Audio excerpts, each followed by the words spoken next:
अतीत में दबे पाँव पाठ में हम लोगों ने अब तक पढ़ा है कि मोहनजोदड़ो में जो सड़कें होती थी वो काफ़ी चौड़ी होती थी, आवागमन की सुविधा अच्छी थी। फिर लेखक ये भी बता रहा है कि वहाँ जो भी घरों के खंडहर मिले हैं उनके जो घरों के द्वार हैं वो सड़क पे नहीं खुलते हैं। आगे बोल रहा है, DKBC हल्का आगे पूरब में है। दाढ़ी वाले याजक नरेश की मूर्ति इसी तरफ के एक घर से मिली थी। DKG की मुख्य सड़क पर दक्षिण की ओर बढ़े तो 1.5 फलांग मतलब होता है पैर से जितनी चलते समय जितनी दूरी हम नापते हैं। दक्षिण की ओर बढ़े तो 1.5 फलांग की दूरी पर HR हल्का है। सड़क उसे 2 भागों में बांट देती है। ये हल्का हेराल्ड हरग्रीव्स के नाम पर है, जिन्होंने 1924 से 25 में राखालदास बनर्जी के बाद खुदाई करवाई थी। यहीं पर एक बड़े घर में कुछ कंकाल मिले थे जिन्हें लेकर कई तरह की कहानियाँ बनती रही। प्रसिद्ध नर्तकी शिल्प भी यहीं एक छोटे घर की खुदाई में निकला था। इसके बारे में पुरातत्वविद मार्टिमर व्हीलर ने कहा था कि संसार में इसके जोड़ की दूसरी चीज़ शायद ही होगी। दूसरी जोड़ की नर्तकी की शिल्प की मूर्ति को बोले थे। यह मूर्ति अब दिल्ली के राष्ट्रीय संग्रहालय में है। लेखक बोल रहा है कि 1924 से 25 में रखालदास बनर्जी के बाद जब खुदाई करवाई गई थी तो यहाँ एक बड़े घर में कंकाल मिले थे, जिसको लेकर के लोगों ने अपने मन से तरह तरह की कहानियाँ बनाई थी। यहीं पर एक प्रसिद्ध नर्तकी की मूर्ति मिली थी जिसको पुरातत्वविद मार्टिमर व्हीलर ने कहा था कि संसार में इस तरीके की दूसरी कलाकृति शायद ही होगी। यहीं पर एक बड़ा घर है जिसे उपासना केंद्र समझा जाता है, मतलब पूजा पाठ करने का। इसमें आमने सामने की 2 चौड़ी सीढ़ियाँ ऊपर की मंजिल की तरफ जाती है जो अभी ध्वस्त है।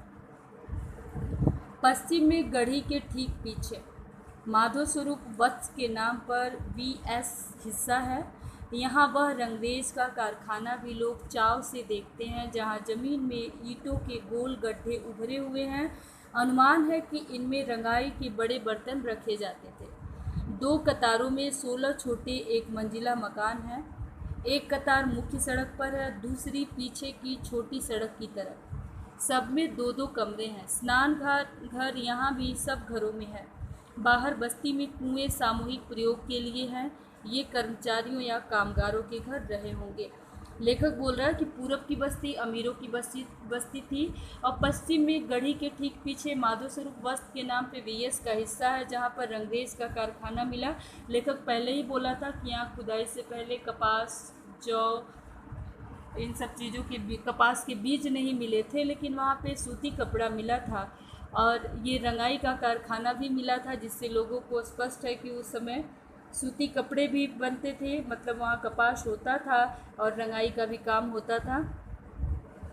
और यहाँ के घर छोटे छोटे हैं और हर घर में स्नान घर है। इससे लेखक ये अंदाज़ा लगा रहा है कि घर छोटे हैं तो शायद ये कर्मचारियों के घर रहे होंगे। मोहनजोदड़ो में कुओं को छोड़कर लगता है जैसे सब कुछ चौकोर या आयताकार हो। एक खास बात है मोहनजोदड़ो की सभ्यता में कि कुएं ही गोल हैं। उसको छोड़ के घर, सड़कें, कोई भी वहाँ की आकृति चौकोर या आयताकार हो। नगर की योजना, बस्तियाँ, घर, कुंड, बड़ी इमारतें, ठप्पेदार मुहरे, चौपड़ का खेल, गोटियाँ तौलने के बाद आदि सब चौकोर है या आयताकार है। छोटे घरों में छोटे कमरे समझ में आते हैं, पर बड़े घरों में छोटे कमरे देखकर अचरज होता है। इसका एक अर्थ तो यह लगाया गया है कि शहर की आबादी काफ़ी रही होगी। दूसरी तरफ यह विचार सामने आया है कि बड़े घरों में निचली मंजिल में नौकर चाकर रहते होंगे। ऐसा अमेरिकी नृतत्वशास्त्री ग्रेगरी पोशेल का मानना है। बड़े घरों के आंगन में चौड़ी सीढ़ियाँ हैं। कुछ घरों में ऊपर की मंजिल के निशान हैं पर सीढ़ियाँ नहीं हैं। शायद यहाँ लकड़ी की सीढ़ियाँ रही हो जो कालांतर में नष्ट हो गई। संभव है ऊपर की मंजिल में ज़्यादा खिड़कियाँ, झरोखे और साज सज्जा रही हो। लकड़ी का इस्तेमाल भी बहुत संभव है, पूरे घर में होता हो। कुछ घरों में बाहर की तरफ सीढ़ियों के संकेत हैं, यहाँ शायद ऊपर और नीचे अलग अलग परिवार रहते होंगे। छोटे घरों की बस्ती में छोटी सकरी सीढ़ियाँ हैं, सकरी मतलब पतली, उनके पायदान भी ऊंचे हैं, ऐसा जगह की तंगी की वजह से होता होगा। लेखक बोल रहा है कि छोटे घरों में छोटे कमरे तो समझ में आते हैं, लेकिन बड़े घरों में छोटे कमरे देखकर आश्चर्य होता है। इससे अंदाज़ा लगाया जाता है कि आबादी ज़्यादा रही होगी। दूसरा अंदाज़ा ये लगाया जा रहा है कि धनाढ़ लोग ऊपर रहते होंगे, ऊपर साज सज्जा, खिड़की, झरोखे ज़्यादा रहे होंगे, नीचे उनके नौकर रहते होंगे, या आबादी अधिक रहने पे एक परिवार नीचे रहता था, दूसरा परिवार उसके ऊपर रहता था। ऐसा अंदाज़ा उन घरों में लगाया जाता है जिन घरों की सीढ़ियाँ घरों के बाहर हैं। और लेखक बोल रहा है कि कुछ घरों की सीढ़ियाँ तो अधूरी दिखती है, कुछ घरों की सीढ़ियाँ दिखती नहीं है, लेकिन ऊपरी मंजिल के मकान के अवशेष दिखते हैं। तो अंदाज़ा लगा रहा है लेखक कि हो सकता है वो सीढ़ियाँ लकड़ी की रही हों और अधिक समय होने के कारण वो नष्ट हो गई होंगी।